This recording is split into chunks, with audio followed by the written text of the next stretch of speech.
नमस्कार बच्चों, मैं रमेश काला और थे देख रहा हो जीके विद काला। साथियों, कक्षा 8 सामाजिक विज्ञान का दूसरा लेसन है कि व्यापार से साम्राज्य तक कंपनी की सत्ता स्थापित होना।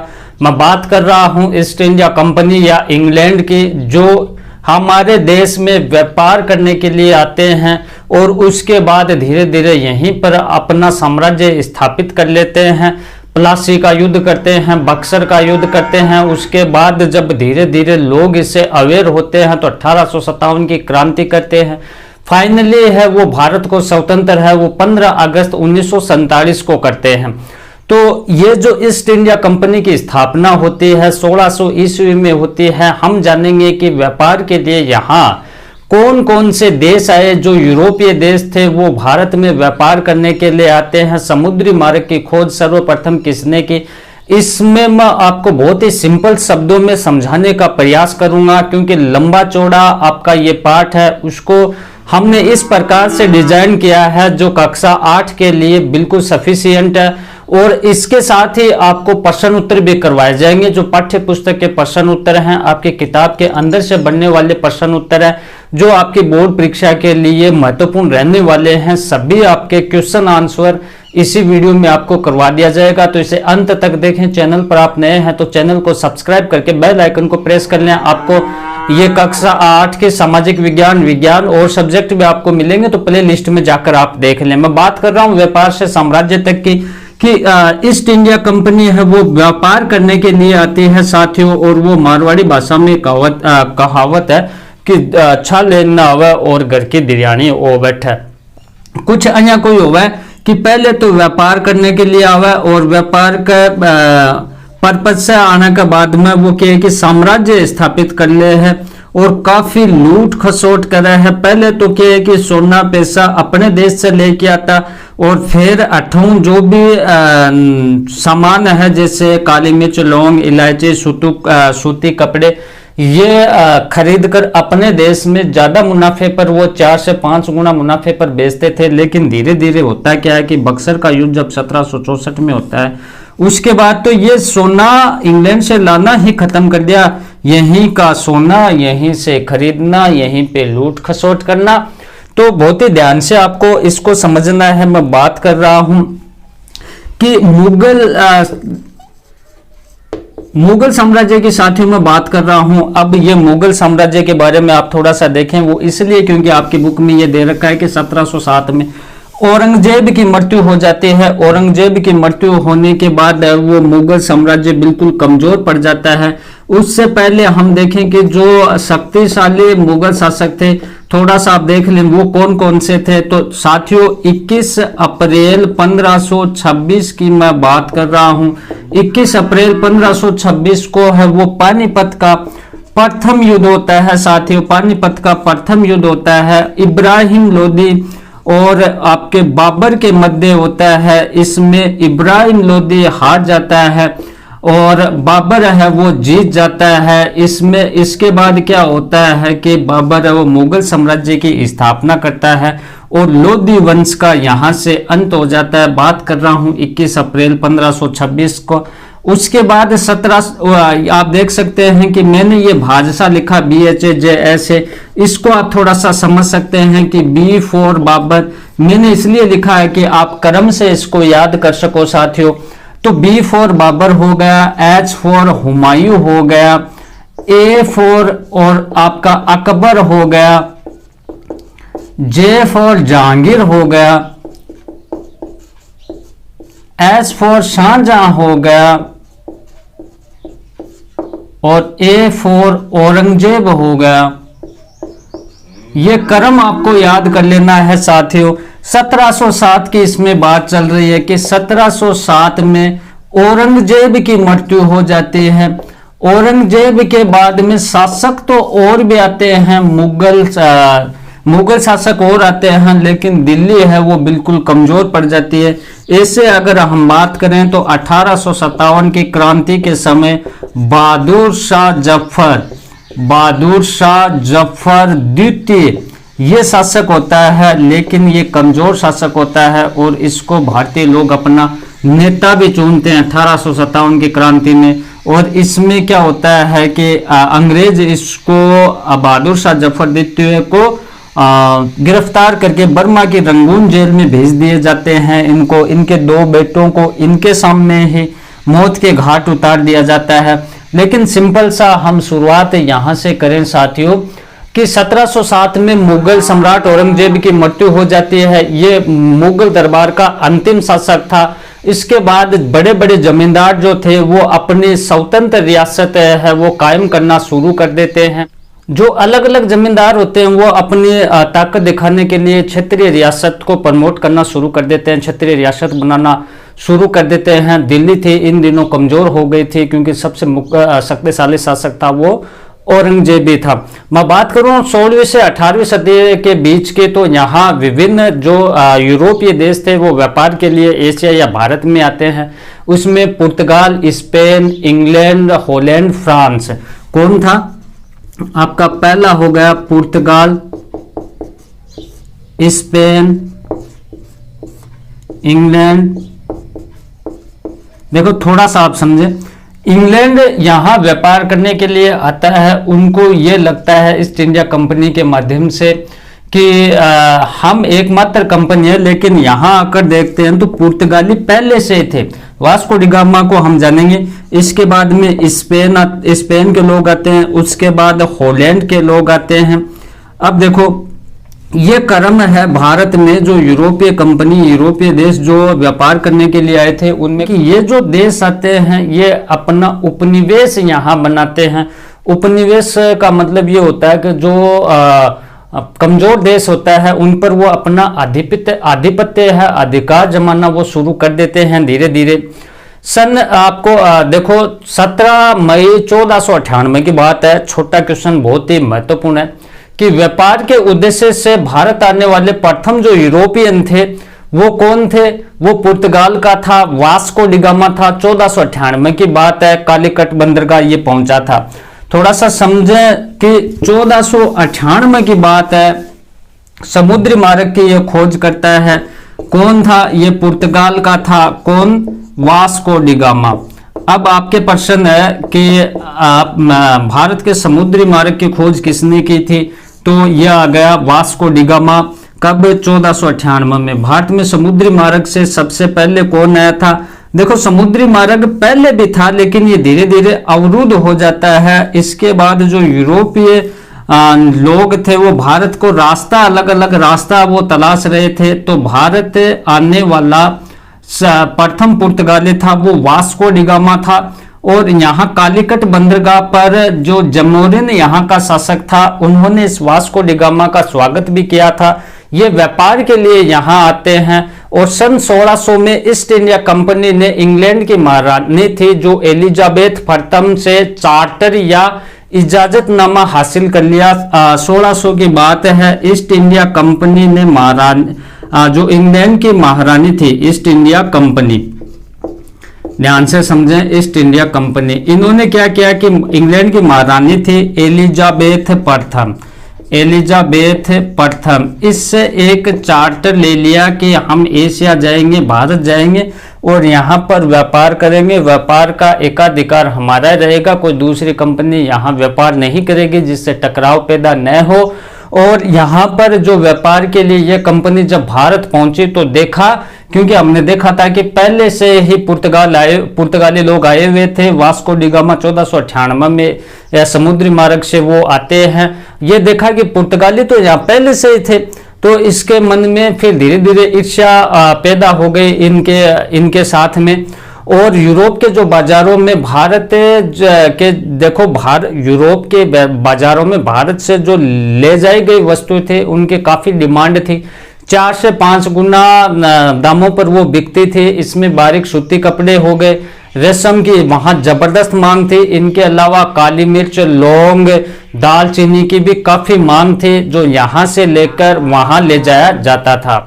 जब ये यूरोपीय लोग व्यापार करते थे तो धीरे धीरे ईर्ष्या तो बढ़ गई, तो टकराट बढ़ती गई। बाकी जो देशों में जैसे पुर्तगाली थे, स्पेनी थे, हॉलैंड के लोग थे, जो इंग्लैंड के लोग वो अपना एकाधिकार यहाँ स्थापित करना चाहते थे। अब कंपनियों के बीच में जो सभी व्यापारिक कंपनियां थे उनमें झगड़ा शुरू हो गया और होता क्या था कि जब ये जहाज यहाँ से ले जाया करते थे वापस, तो उस जहाज को पानी में डुबो दिया जाता था। इन दोनों के बाकी जो कंपनियां थे उनमें आपस में झगड़ा शुरू हो गया।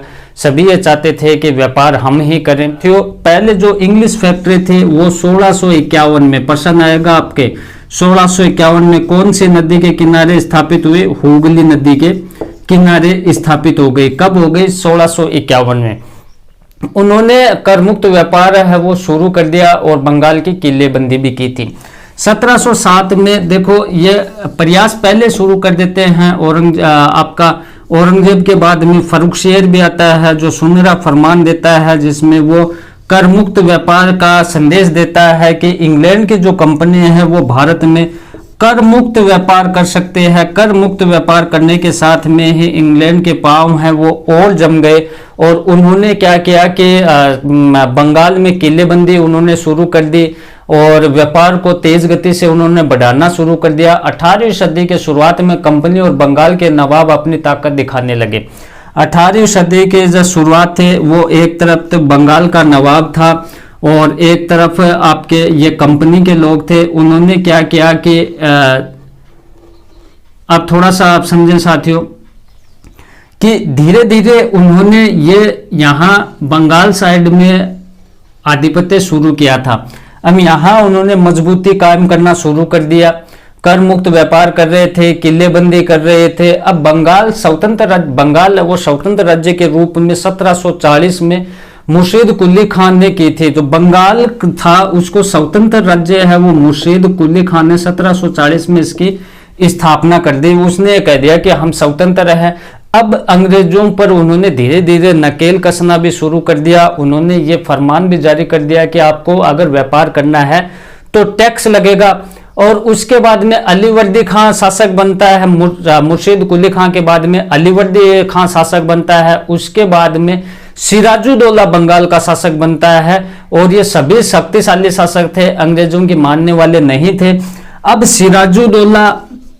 सिराजुद्दौला क्या कहता है कि अंग्रेजों को कहता है कि जो आपने ये किलेबंदी की है इस किलेबंदी को हटाया जाए, अगर आपको व्यापार करना है तो कर दिया जाए। उन्होंने कंपनी को व्यापार के बदले टैक्स मांगना सिराजुद्दौला ने शुरू कर दिया था। व्यापार का अधिकार देने के बदले कंपनी है वो नजराने भी कंपनी से मांगे। उन्होंने कहा कि अगर हम व्यापार का आपको छूट दे रहे हैं, सिराजुद्दौला ने कहा, तो आपको नजराना भी देना पड़ेगा, हमें खुश करना पड़ेगा। कंपनी का व्यापार ऐसी परिस्थिति में कम हो गया क्योंकि टैक्स देना पड़ता था, नजराना देना पड़ता था, दबाव में थी कंपनी और इसका व्यापार धीरे धीरे कम हो गया। ऐसे में अंग्रेजों ने एक चाल चली कि ऐसे काम नहीं चलेगा, अब क्या किया जाए। तो कंपनी ने सोचा कि व्यापार तभी बढ़ेगा जब सरकार शुल्क हटा ले और इसके बीच में टकराव होता गया। सिराजुद्दौला और अंग्रेजों के बीच में टकराव होता गया। होता क्या है साथियों, इसी का परिणाम स्वरूप वो प्लासी का युद्ध होता है जो 1756 में होता है।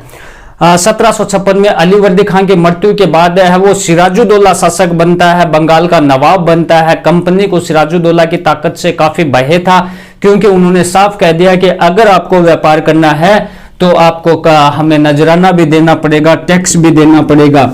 ये काफी घातक शासक नजर आ रहा था बंगाल का। कौन? सिराजुद्दौला। नाम आपको याद रखना है। पलासी के युद्ध की मैं बात कर रहा हूं और इसमें बंगाल का शासक था सिराजुद्दौला। एक तरफ सिराजुद्दौला था, दूसरी तरफ अंग्रेज थे साथियों, और इनके बीच में प्लासी का युद्ध होता है क्योंकि मनमुटाव तनातनी इनके बीच में शुरू हो जाता है। उसके बाद में क्या होता है कि कंपनी को सिराजुद्दौला की ताकत से काफी भय था। जैसा कि हमने जिक्र किया कि कंपनी थी वो सिराजुद्दौला को हटाकर एक इस पपेट राजा को बनाना चाहती थी, एक ऐसे कठपुतली राजा को बनाना चाहती थी जो उसके हिसारों पर नाचता रहे, उसी के इशारों को वो माने। ऐसे शासक को वो बनाना चाहती थी। उनका मानना था कि अगर हमारा शासक होगा, हमारी बात मानने वाला होगा तो हमारा व्यापार बढ़ेगा। तो इसके लिए उन्होंने सिराजुद्दौला से युद्ध करने का निर्णय लिया और देखो इसकी बात मानने और व्यापारिक स्थिति को बढ़ाया जाए। उनका कंपनी का ये मानना था कि सिराजुद्दौला हटेगा, हमारा शासक आएगा, हमारी बात मानने वाला आएगा, तभी हमारा है वो व्यापार बढ़ेगा। तो उसके बाद क्या होता है, कंपनी के जो लोग थे वो नवाब की ईर्ष्या शुरू कर देते हैं, वो षड्यंत्र रचना शुरू कर देते हैं और वो किलेबंदी को बढ़ाते रहते हैं। इसमें जो नवाब सिराजुद्दौला था वो समझ गया और उन्होंने क्या किया कि नवाब ने 30,000 सिपाहियों के साथ में और कासिम बाजार में स्थित इंग्लिश फैक्ट्री पर हमला बोल दिया। 30,000 सैनिक लेकर जाता है, कासिम बाजार में अंग्रेजों की फैक्ट्री थी उस पर हमला बोल देता है कौन, नवाब सिराजुद्दौला। उसके बाद यह क्या होता है साथियों कि कंपनी के अफसरों को काफी गिरफ्तारियां देनी पड़ती है, अंग्रेजों को गिरफ्तार कर लिया जाता है, गोदामों पर ताले जड़ दिए जाते हैं, कलकत्ता के किले पर अधिकार कर लिया जाता है। कलकत्ता के किले पर जो कंपनी का अधिपति था उसने सिराजुद्दौला ने अपने अधीन में ले लिया, इसका प्रभाव बढ़ता ही जा रहा था। तो कलकत्ता के हाथ में निकलने के बाद में कलकत्ता का हाथ से निकल जाना अंग्रेजों के लिए ये बहुत ही, आप मान सकते हो, दुखदायी था। उन्होंने ये सोचा कि अब हमारा साम्राज्य, हमारा व्यापार है वो बंद होगा और ये खबर है वो मद्रास में तैनात कंपनी के अफसरों ने रॉबर्ट क्लाइव के नेतृत्व में सेना को नेतृत्व के लिए भेजा था। कहने का मतलब मेरा यह है कि कोलकाता वो हाथों से निकल गया। उसके बाद में मद्रास में भी तो ये आधिपत्य स्थापित कर रखा था अंग्रेजों ने। रॉबर्ट क्लाइव के नेतृत्व में मद्रास से कलकत्ता की ओर, बंगाल की ओर सेना भेजी जाती है और रॉबर्ट क्लाइव एक, मान सकते हो कि बुद्धिमानी अंग्रेज था और उन्होंने क्या किया कि सिराजुद्दौला को हम प्रत्यक्ष नहीं हरा सकते, तो इसके लिए उन्होंने चाल चले, उन्होंने षड्यंत्र रचा और जो इसका सिराजुद्दौला का जो सेनापति था मीर जाफर, उसने मीर जाफर को कहा कि अगर आप हमारी ओर मिल जाए तो सिराजुद्दौला को हटाकर हम आपको बंगाल का शासक बना देंगे और आप सिराजुद्दौला के पक्ष में रहेंगे तो आपको कुछ नहीं मिलने वाला, आप सेनापति रहोगे। तो उन्होंने ये चाल चली क्लाइव ने, लॉर्ड क्लाइव ने, कंपनी के लोगों ने, और मीर जाफर को साथियों अपनी ओर मिला लिया। और इतिहास में ये गद्दार, ये जो एक विश्वासघाती होते हैं, उन्हें इतिहास के पन्नों के साथ में खिलवाड़ किया। नहीं तो जो भी युद्ध हुआ उसमें कोई न कोई एक ऐसा था जिन्होंने विश्वासघात किया, जिसके कारण ये भारत का इतिहास हमें कुछ और पढ़ना मिलता है। लेकिन अगर ये साथ देते, वो अगर खुददारी से साथ देते, अपने स्वामी का साथ देते, अपने राजा का साथ देते, तो ये इतिहास आज हमारा नहीं होता। बात करूं साथियों मैं मीर जाफर की, मीर जाफर वो अंग्रेजों की ओर मिल जाता है और अंत में सिराजुद्दौला मारा जाता है, क्योंकि उसका अंदरूनी जो मीर जाफर और अंदरूनी लोग थे उनको निकाल लिया गया, विश्वासघात किया गया, सिराजुद्दौला मारा जाता है, कंपनी की जीत अंत में होती है और जो एक कठपुतली शासक था वो मीर जाफर को शासक बना दिया जाता है। बात कर रहा हूं साथियों सिराजुद्दौला का जो सेनापति था मीर जाफर, सिराजुद्दौला की मृत्यु के बाद में और पलासी के युद्ध में अंग्रेज जीत जाते हैं और मीर जाफर को शासक बना दिया जाता है। उसके बाद क्या होता है कि 1757 से लेकर 1760 तक है वो मीर जाफर शासक बना रहता है। अब ये 3-4 साल तक शासक बना रहता है। उसके बाद में मीर कासिम को शासक बना दिया जाता है। मीर कासिम को शासक इसलिए बना दिया जाता है कि मीर जाफर ने ये कंपनी की डिमांड बढ़ती गई, जितनी भी अवैधानिक या अनुचित मांगे थी वो बार बार ये कह रहे थे कि हमारी मांगों को मानी जाए, मांगों को मानी जाए, मांगों को मानी जाए। शोषण बढ़ता ही गया। मीर जाफर ने कितनी से अनुचित मांगों को वो मान सकता था। मीर जाफर ने एक बार उनकी मांगों को मानने से इनकार कर दिया। हुआ क्या कि इसको हटा दिया और मीर कासिम को शासक बना दिया गया। साथियों मीर कासिम को शासक बना दिया गया। अंग्रेजों का तो वही लूट खसोट वाला काम था। उन्होंने क्या किया कि मीर कासिम के साथ में भी वही बर्ताव शुरू कर दिया गया कि जैसा कंपनी बोलती है वो वैसा ही करे।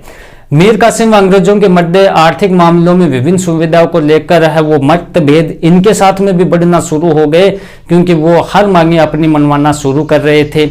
अब जिसके परिणाम स्वरूप वो 22 अक्टूबर 1764 को कब होता है, 22 अक्टूबर 1764 को बक्सर का युद्ध होता है।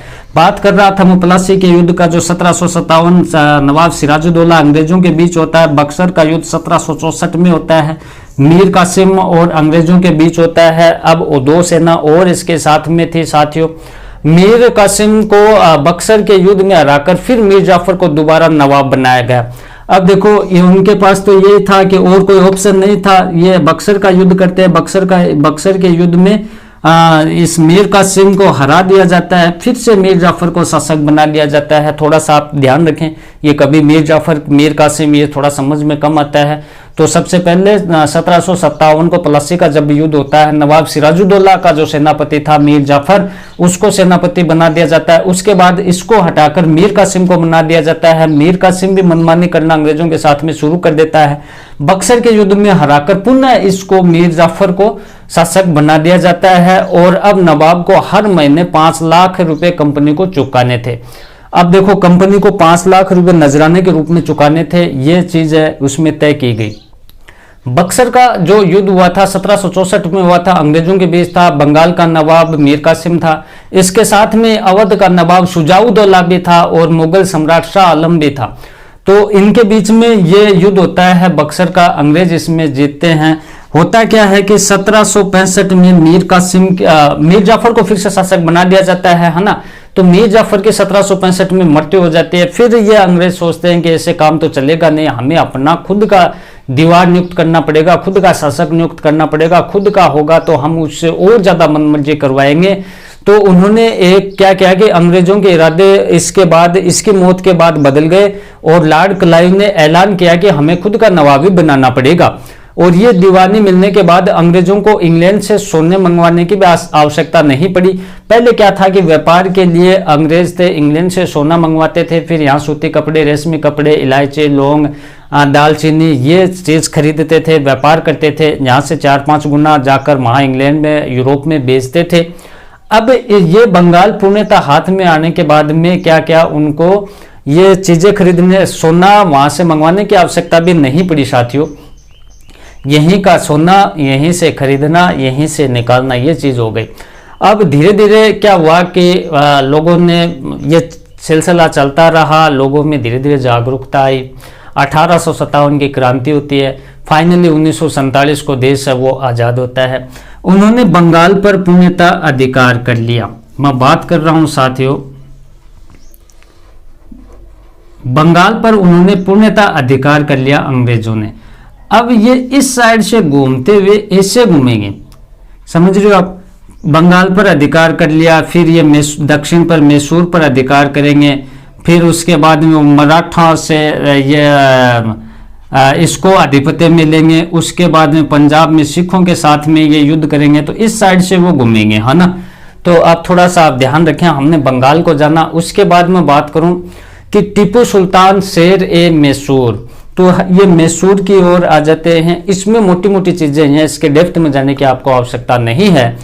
तो टीपू सुल्तान के बारे में थोड़ा सा आप जान ले कि जब कंपनी को अपने राजनीतिक और आर्थिक हितों पर खतरा दिखाई दिया, खतरा इसलिए दिखाई दिया कि ये जो टीपू सुल्तान था, मैसूर का शासक था, हैदर अली का पुत्र था, उन्होंने क्या किया कि फ्रांसीसियों के साथ में इनके संबंध है वो प्रगाढ़ थे, अच्छे थे।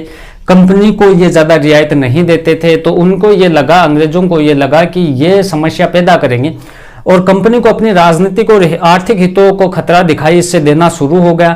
प्रत्यक्ष सैनिक टकराव का रास्ता भी उन्होंने अपनाया था और दक्षिणी भारतीय राज्य मैसूर पर इसका महत्वपूर्ण उदाहरण है।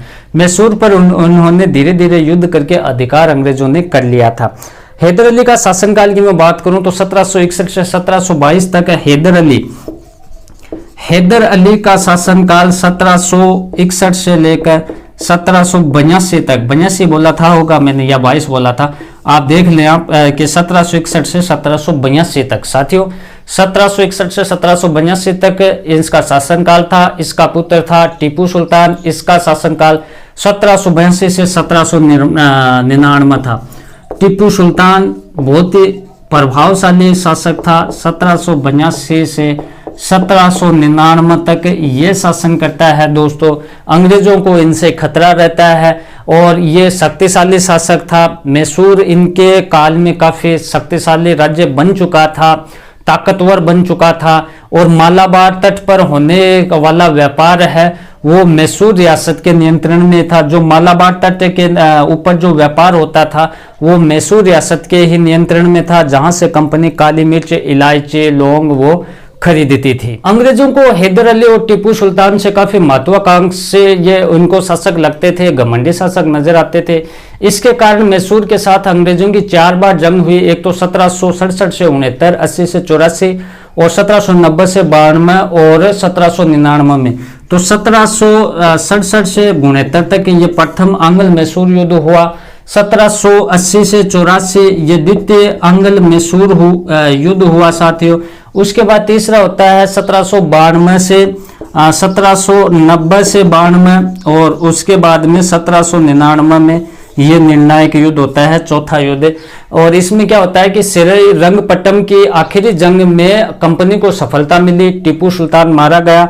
इस आखिरी युद्ध में टीपू सुल्तान मारा गया और मैसूर का राज का जो वो पुराना जो वेदिया राजवंश था उसके हाथों में आ गया। उसके बाद में मराठों से लड़ाई देखें, मोटी मोटी चीज देख लें इसके, है ना, क्योंकि इतना ही आपका आएगा। प्लसी और बक्सर के युद्ध पर आपको ज्यादा ध्यान रखना है। तो मराठों की लड़ाई, इसने बंगाल को जीत लिया, मैसूर को जीत लिया, मराठों की तरफ ही आते हैं। तो 18वीं शताब्दी के आखिर में कंपनी मराठों की ताकत पर भी काबू करना चाहती थी, उनको खत्म करना चाहती थी और ये सोचने लगे कि इन पर अंकुश लगाना चाहिए। 1761 में पानीपत की तीसरी लड़ाई होती है, इसमें मराठे हार जाते हैं और ये इसका लाभ लेते हैं कि मराठे वो कमजोर हो चुके हैं। अंग्रेज और मराठों के बीच कई युद्ध हुए जिन्हें आंग्ल मराठा युद्ध कहा जाता है। आंग्ल मराठा युद्ध है वो 1775 से 82 के बीच पहला युद्ध होता है। 1782 में सालबाई की संधि के द्वारा प्रथम आंग्ल मराठा युद्ध का अंत होता है, थोड़ा सा याद रख लें आप। द्वितीय आंग्ल मराठा युद्ध 1803 से 5 के बीच होता है। तीसरा आंग्ल मराठा युद्ध है वो 1817 से 19 के बीच होता है। और अब विंध्य के दक्षिण में स्थित पूरे भूभाग पर कंपनी का नियंत्रण हो गया। इसमें क्या होता है कि कंपनी जीतती है, उसके बाद में ये इस प्रकार से घूमते हुए आए और यहां तक ये पहुंच गए। उसके बाद ये पंजाब सिख की ओर पहुंचेंगे साथियों। आंग्ल सिख युद्ध होता है, तो प्रथम आंग्ल सिख युद्ध है वो 1845 से 46 के बीच होता है, ठीक है। द्वितीय आंग्ल सिख युद्ध 1848 से 49 के बीच होता है। इसमें भी अंग्रेज जीतते हैं। लॉर्ड डलहौजी होता है वो 29 मार्च 1849 को घोषणा करके पंजाब को ब्रिटिश साम्राज्य में मिला लेता है। उसके बाद विलय की नीति चलती है। लॉर्ड डलहौजी की अधिग्रहण की आखिरी लहर है वो 1848 से 1856 के बीच गवर्नर जनरल था लॉर्ड डलहौजी, इसके शासनकाल में वो चलती है। साथियों होता क्या है कि लॉर्ड डलहौजी ने एक नीति अपनाई जिससे विलय नीति का नाम दिया जाता है। लॉर्ड डलहौजी की एक नीति थी जिसे विलय नीति का नाम दिया जाता है। ये विलय नीति क्या होती है कि किसी के कोई उत्तराधिकारी नहीं होने पर वो दत्तक पुत्र नहीं ले सकता था। कुशासन का आरोप लगाकर भी वो अपने साम्राज्य में मिला लेते थे।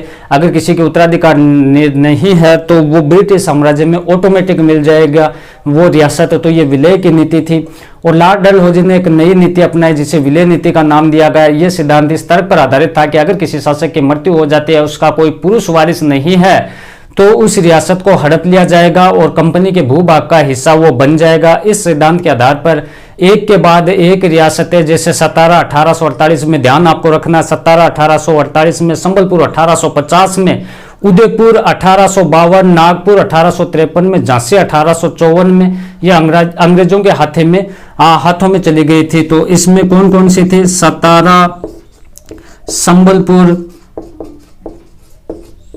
झांसी, उदयपुर। अवध पर कुशासन का आरोप लगाकर इसको मिला लिया। अवध का नवाब था वाजिद अली शाह, इस पर कुशासन का आरोप लगा करके ये साम्राज्य सही नहीं चला रहा, वो नहीं चला रहा, ऐसे करके इसको ब्रिटिश साम्राज्य में मिला लिया। मतलब बिल्कुल मनमानी चल रही थी। थोड़ा सा और आप समझे साथियों, वारेन हेस्टिंग्स था, उन्होंने 1773 से 1785 में भारत में अनेक प्रशासकीय सुधार किए। 1773 में रेगुलेटिंग एक्ट के तहत एक नए सर्वोच्च न्यायालय की स्थापना की गई। रेगुलेटिंग एक्ट कब आता है? 1773 में। इसमें क्या होता है कि एक नए सर्वोच्च न्यायालय की स्थापना इसके तहत की गई। 1857 तक भारतीय उपमहाद्वीप में, 1857 की जब क्रांति होती है तो भारतीय उपमहाद्वीप पर 63% भूभाग, 63% तो जमीन पर अधिकार था किसका? अंग्रेजों का, और 78% आबादी पर अधिकार था। प्रत्येक शासन कर रहे थे वो कौन? अंग्रेज। तो ये इनका ये स्थापित हो गया था। देश के शेष भाग पर कंपनी का अप्रत्यक्ष प्रभाव भी पड़ा हुआ था। वीडियो काफी लंबा चौड़ा बन गया है साथियों, तो प्रश्न उत्तर इसका नेक्स्ट पार्ट आप देख लें, प्ले लिस्ट में मिल जाएगा।